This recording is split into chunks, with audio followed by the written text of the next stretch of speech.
आज की डेट पे आईफोन के बारे में तो हम सब जानते हैं, लेकिन आई मतलब खुद के बारे में बहुत ही कम जानते हैं।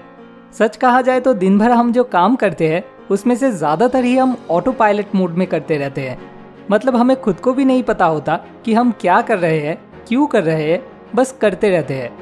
थोड़ी थोड़ी देर बाद ऐसे ही क्यों फ़ोन हाथ में उठा लेते हैं हमें नहीं पता। मौका मिलते ही सुट्टा मारने क्यों लग जाते हैं हमें नहीं पता। उस इंसान के बारे में सोचते ही मूड ऑफ हो जाता है, फिर भी क्यों दिन भर उसी इंसान के बारे में सोचते रहते हैं ये भी हमें नहीं पता। इस तरह के कंपल्शंस जब हमारी लाइफ को कंट्रोल करने लग जाता है तब लाइफ बर्बाद होना शुरू हो जाता है। इस चीज़ के हाथ से आपको सिर्फ एक ही क्वालिटी बचा सकता है और वो है सेल्फ अवेयरनेस, मतलब खुद को समझना। इसलिए साइकोलॉजिस्ट ताशा यूरिक की बुक इनसाइट से आज मैं आपके साथ कुछ ऐसे स्मार्ट आइडियाज शेयर करने वाला हूँ जिससे कि आप अपने अंदर इस सेल्फ अवेयरनेस की यूनिक क्वालिटी जो इंसान को दूसरे सभी जानवर से अलग करता है उसे और ज़्यादा डेवलप कर सको। आज की इस वीडियो से आप जान पाओगे सेल्फ अवेयरनेस एग्जैक्टली क्या है, क्यों हम लोगों की सेल्फ अवेयरनेस दिन ब दिन घट रहा है और कैसे इस लाइफ प्रॉब्लम का सोल्यूशन किया जा सकता है। तो चलिए जान लेते हैं। Smart idea number 1, only a very few of us are actually self aware. Author और उनकी टीम ने मिलकर जब हजारों लोगों के ऊपर एक सेल्फ अवेयरनेस रिसर्च कंडक्ट किया था तब उन लोगों में से 95% लोगों ने ही ये दावा किया था कि वो एनफ सेल्फ अवेयर है। लेकिन रिसर्च कंडक्ट करने के बाद पता चला कि उनमें से सिर्फ 10% लोग एक्चुअल में एनफ सेल्फ अवेयर थे। ऑथर के हिसाब से 3 तरह के ब्लाइंडनेस की वजह से हम ये नोटिस नहीं कर पाते कि हम एक्चुअल में कितना सेल्फ अवेयर है, जिसमें से नंबर 1 है नॉलेज ब्लाइंडनेस। बुद्धराम ने जियोग्राफी में अपना ग्रेजुएशन कंप्लीट किया है, लेकिन बहुत साल पहले, काफ़ी साल बीत गए हैं और अभी जियोग्राफी के साथ बुद्धराम का कोई कांटेक्ट नहीं है। लेकिन फिर भी जब बुद्धराम से ये पूछा गया कि अगर जियोग्राफी क्विज होगा तो वो उसमें कैसा परफॉर्म करेगा, तो उसने बताया कि वो हाई स्कोर कर पाएगा।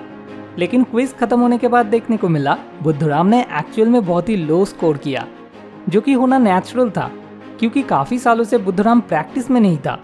लेकिन बुद्धराम इस बारे में अवेयर नहीं था। इसे ही कहते हैं नॉलेज ब्लाइंडनेस। मतलब जब हम लोग हमारे एक्सपर्टीज को ट्रूथ के बेस पे डिसाइड ना करके किसी बिलीफ के बेस पे डिसाइड करते हैं, जैसे कि बुद्धराम ने किया। क्योंकि मैं जियोग्राफी में ग्रेजुएट हूँ इसलिए ऑब्वियसली मैं जियोग्राफी क्विज में अच्छा परफॉर्म करूंगा। Number 2, emotional blindness. बुद्धराम से मैंने एक दिन पूछा कि उसकी वाइफ के साथ उसका रिलेशन कैसा चल रहा है। बुद्धराम ने मुझे कहा बहुत ही खराब चल रहा है। और बुद्धराम के हिसाब से उसने ये जवाब काफ़ी सोच समझकर लॉजिकल तरीके से दिया है। जबकि सच बात तो ये है कि 2 दिन पहले भी बुद्धराम अपने बीबी के प्यार में पागल हुआ पड़ा था। लेकिन उस दिन सुबह ही बुद्धराम के साथ उसकी वाइफ की झगड़ा हो गया था, जिस वजह से इमोशनली डिस्टर्ब रहने की वजह से उसने कहा कि रिलेशन बहुत ही खराब चल रहा है। साइकोलॉजी की भाषा में इसे रिसेंसी इफेक्ट कहा जाता है। मतलब कोई जजमेंट लेते वक्त रिसेंट इंसिडेंट्स अनफेयर तरीके से हमारे जजमेंट को इन्फ्लुएंस करते हैं, जिस वजह से कई बार हम लोग गलत जजमेंट कर बैठते हैं। Number 3, behaviour blindness. बुद्धराम को दूसरे सभी लोग arrogant, short tempered and jealous इंसान मानते हैं, लेकिन उसके नज़र में वो बहुत ही काइंड, पीसफुल एंड सिंपैथेटिक इंसान है। इसे ही ऑथर ने कहा है बिहेवियर ब्लाइंडनेस, मतलब दूसरों के नज़र में मैं कैसा हूँ वो ना समझ पाना। इसलिए सेल्फ अवेयरनेस बढ़ाने के लिए आपका सबसे पहला काम है इन तीनों में से अगर किसी भी तरह का ब्लाइंडनेस आपके अंदर है तो उसे आइडेंटिफाई करना। क्योंकि जब आप ये समझ पाओगे कि आप एनफ सेल्फ अवेयर नहीं हो तभी तो आप खुद को इम्प्रूव करने की कोशिश करोगे। बुद्धराम के जैसा अगर आप भी खुद को एनफ सेल्फ अवेयर मान के बैठे रहोगे तो फिर तो आपके अंदर खुद को इम्प्रूव करने के लिए डिजायर ही नहीं उठेगा। Smart idea number 2, ask what instead of why. एक समय बुद्धराम और चालक चेतन दोनों ही एक ही ऑफिस में एक ही बॉस के अंडर जॉब करने लगा और दोनों ही रेगुलर बॉस के मुंह से गाली सुनता था। तो बुद्धराम ने इस प्रॉब्लम का सलूशन ढूंढ निकालने के लिए खुद से ये सवाल पूछा कि क्यों मेरा बॉस मुझ पर हमेशा चिल्लाता रहता है। जिस सवाल का 100% सही जवाब बुद्धराम के पास नहीं था, क्योंकि उसका बॉस एग्जैक्टली किस वजह से उस पर हमेशा चिल्लाता रहता है ये शायद उसके बॉस को खुद को ही एग्जैक्टली नहीं पता होगा। शायद काम पसंद नहीं आता होगा, शायद कोई पर्सनल दुश्मनी भी हो सकता है, या शायद बुद्धराम का शक्ल ही उन्हें पसंद नहीं है। मतलब ऐसे मामलों में क्यों सवाल का 100% सही जवाब मिल पाना इम्पॉसिबल है।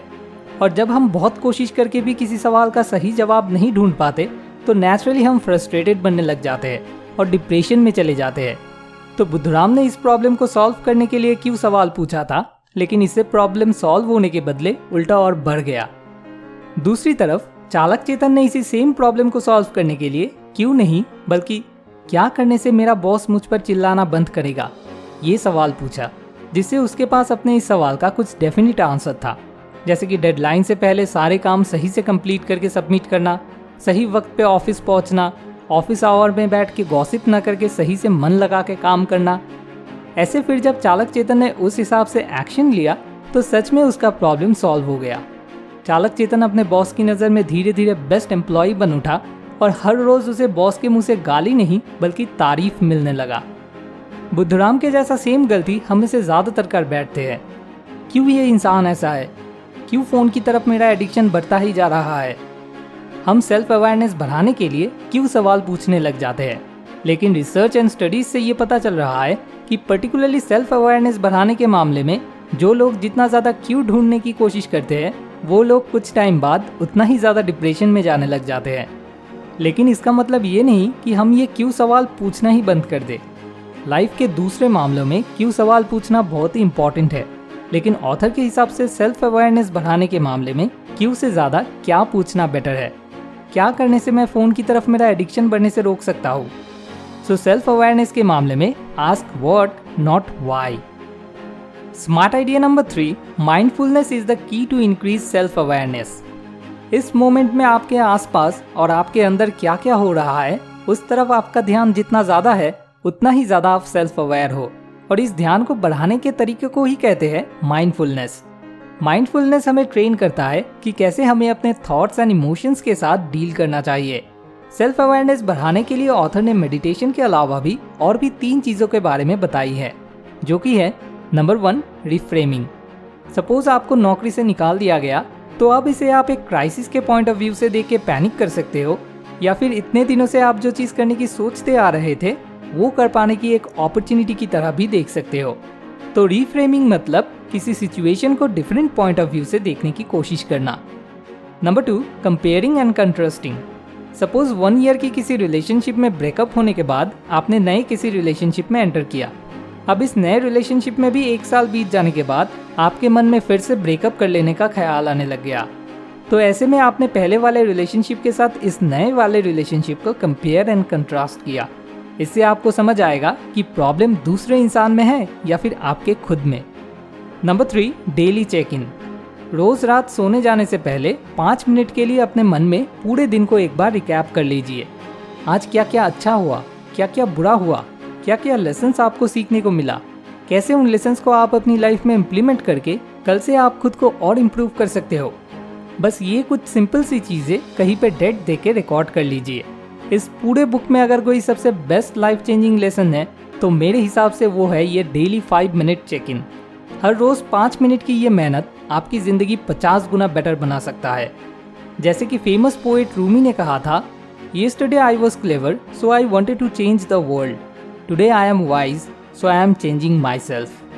अगर आप इस बारे में और डिटेल्स में जानना चाहते हो तो नीचे डिस्क्रिप्शन में दिए हुए लिंक से जाकर ताशा यूरिक की लिखी हुई बुक इनसाइट खरीद सकते हो।